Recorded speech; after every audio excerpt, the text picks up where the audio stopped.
반론 해주기 바랍니다. 그렇지만 그 사람을 공직에 임명해야 하므로 비도덕적인 면이 드러나게 되면 국민들로부터 신뢰와 권위가 떨어지기 때문에 이를 처리하는 능력 또한 어려움을 겪게 될 것이라고 생각합니다. 업무 처리 능력도 결과적으로 떨어지게 될 것입니다. 업무 처리 능력이 결과적으로 떨어진다. 그에 대한 찬성팀의 새로운 반박이나 주장이 있습니다. 사람은 변하기 무릅니다. 즉, 그 사람이 만약에 비록 잘못을 저질렀더라도 나중에 사회봉사라든지 사회에 공헌하는 그런 도덕성을 발휘한다면 이 사람도 충분히 좋은 사람이 될 수 있습니다. 만약 이런 사람이 능력도 좋은데다 도덕성까지 겸비하게 된다면 그 능력으로 국가를 훨씬 더 발전할 수 있는 기회가 되지 않을까요?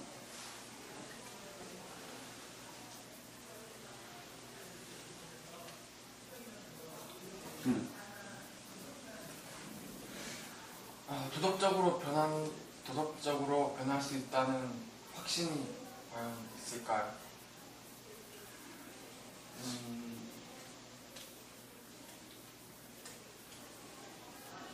그것은 물론 그 사람의 몫이지만 만약에 그 사람이 사회봉사를 함으로써 그 사람의 깨달음을 얻을 수도 있고 내가 국가를 위해서 헌신해야겠다는 생각할 수도 있습니다.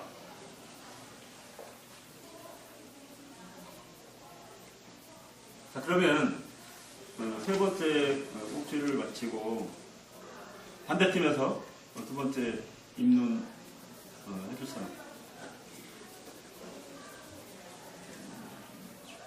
하지만 누구나 살아가면서 잘못을 한다는 전제하에 그의 잘못을 눈감아준다면 그로 인해 사회의 질서가 이루어지고 또 법치국가의 원칙인 법 앞에서의 평등의 그 원리를 벗어나는 것이므로 그를 공직에 임명해서는 안 된다고 생각합니다.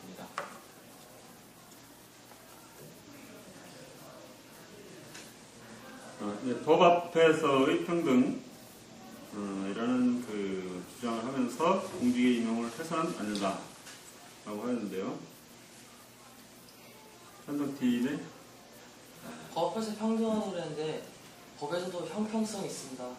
그래서 가난한 사람이 뭘 훔쳤다 그러면은 그에 대해서 약간 죄를 감수해 줄 수 있고 그런 식으로 그 사람의 법만이 아니라 그 사람 잘못 저진 사람의 환경 그리고 그 배경 같은 걸 다 고려하기 때문에 법 앞에서 평등하다 그렇게 강조하는 것은 나부터 좀 지나치다고 생각합니다. 법 앞에서의 평등을 강조하는 것이 지나치다. 그런 주장에 대한 반론이 혹시 있나요? 하지만 위장전입이라는 것은 그 사람의 일단 그 사람은 원래 그렇게 아까 말씀하신 것처럼 뭐 가난하다거나 아니면은 형편이 좋지 않은 상황이 아니라 위장전입은 자기 자녀의 그 교육 문제 등으로 인하여 그것을 저지르는 것인데 꼭 그게 꼭 필요한 것인가 하는 의문이 듭니다.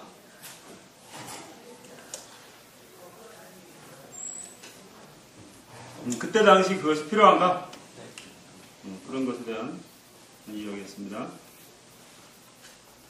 물론 이런 잘못은 나중에 사과를 하고 용서를 구해야 합니다.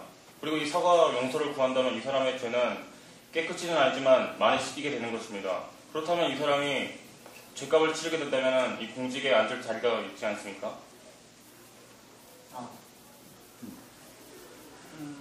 죄를 씻은 받았지만 또 다시 죄를 지을 수 있는 거고 그렇게 되면 그 사람에 대한 신용이 떨어질 것이고 또한 결과적으로 다시 업무 처리 능력이 떨어지게 될 것입니다.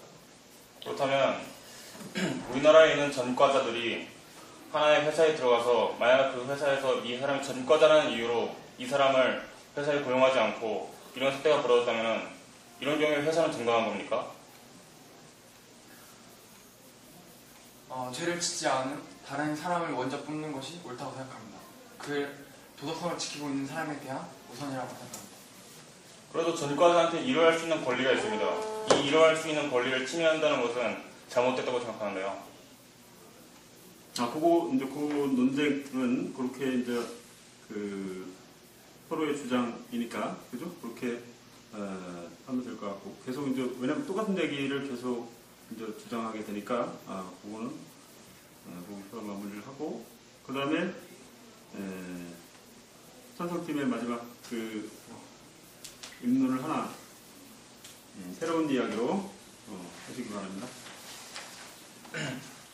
물론 청렴이라는 것도 아주 중요합니다. 청렴이 있어야 그 사람의 믿음이 가고 신용이 가기 때문이죠. 그러나 청렴이라는 한 가지만 위해서 다른 많은 능력을 버리면 저는 안 된다고 생각합니다. 이런 점을 보아서 실적과 능력이 아주 중요하다는 걸 알 수 있습니다. 즉 실적과 능력과 게다가 거기에 도덕성까지 겸비되면 좋겠지만 현재 우린 세상에 완벽한 인간은 없습니다. 그러니까 완벽하지 않더라도 실적과 능력이 있다면 우리나라를 잘 이끌어갈 수 있다고 생각합니다. 하지만 도덕성이 없는데 앞서 말했듯이 별정직이라는 자리가 다른 사람의 잘잘못을 가르는 그런 자리라고 했습니다. 그런데 도덕성이 좋지 않은 사람이 어떻게 실적이 좋을 수가 있겠습니까? 결과적으로는 뭐 공정하지 못한 판단을 하게 되어 실적 또한 떨어지게 될 것이고 그로 인해서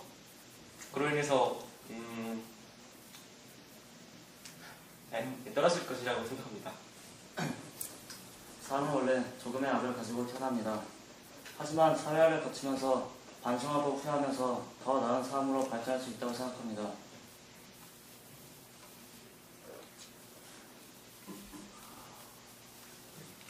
사람은 기본적으로 악을 가지고 태어난다. 그러면서 사회화를 거치면서 선한 사람이 되어간다. 그러니까 이런 공직자, 능력 있는 공직자도 일정 부분 악을 저지를 수 있다. 라는 주장에 대한 어떤 새로운 반박이나 반대. 그럼 홍길동이라는 사람이 벌써 사회화를 거쳐서 도덕적으로 변했다고 장담할 수 있는 것입니까? 이 사람이 사회화를 거쳐서 새로운 사람으로 변한 사람인가?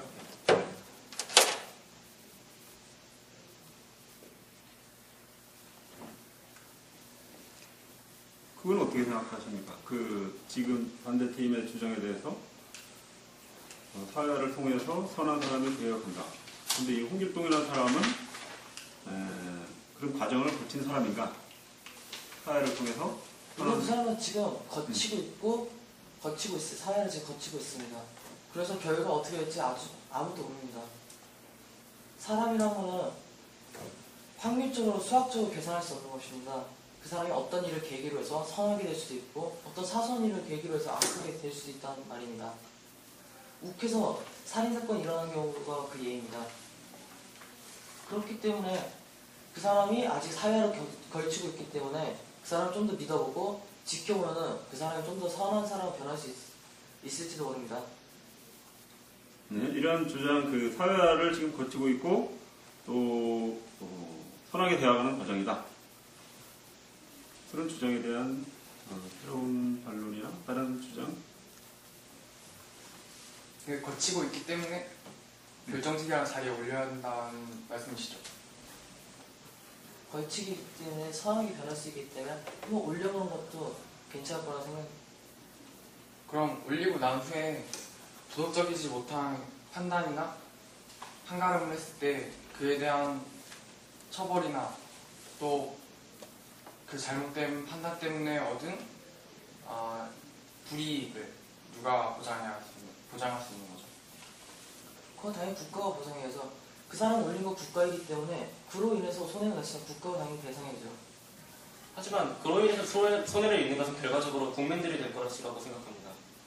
그런데 그것을 국가에서 보상한다고 해서 그 사람의 잘못이 그렇게 쉽게 사라질 수 있는 것일까요? 물론 보상해주고 그 사람을 따로 처벌하면 됩니다. 그때로 생각하면 되고 그 사람 올림으로서 더 큰 이익을 얻을 수도 있는 것은 사실입니다. 확률적으로 아직 명확하게 계산하지 못합니다. 그로 인해서 그 사람 올림으로 해서 어떻게 될지 그 아무도 장담하지 못합니다. 올림으로 해서 그 사람이 선하게 변해서 국가에 헌신적으로 일할 수도 있을지 혹은 그 자리를 이용해서 악용할 수 있을지는 아무도 모릅니다. 그렇기 때문에 그 사람 올려서 선하게 변해서 국가를 위해서 일할 수 있는 가능성도 있기 때문에 그 가능성을 믿어보고 그 사람을 임명하는 게 옳다고 생각합니다. 하지만 계속 확률이라는 얘기를 하시는데 확률이라고 하면 오히려 그 사람이 지금까지 살아온 시간이 더 깁니다. 근데 그 시간 동안 지금까지 도덕적이지 못한 행동들을 저질렀습니다. 그렇다면 확률적으로 보았을 때 그 사람이 도덕적이지 못한 행동들을 할 확률이 더 높은 것이 아닐까요? 물론 그렇게 생각할 수 있지만 전에 도덕적이 못한 일 저질렀기 때문에 앞으로 변할 가능성은 높습니다. 자신의 일을 반성하고 그렇게 된다면 선하게 변할 수도 있고요. 그 확률이라고 하셨지 않습니까? 그 확률이라는 것도 정확한 비도덕적인 행동을 안 한다는 100% 안 한다는 확정이 없지 않습니까? 이러한 사회 질서가 흐려지고 법 앞에 평등의 원리에 어긋나는 행동을 할 경우가 있는 별정직은 신중히 판단해야 한다고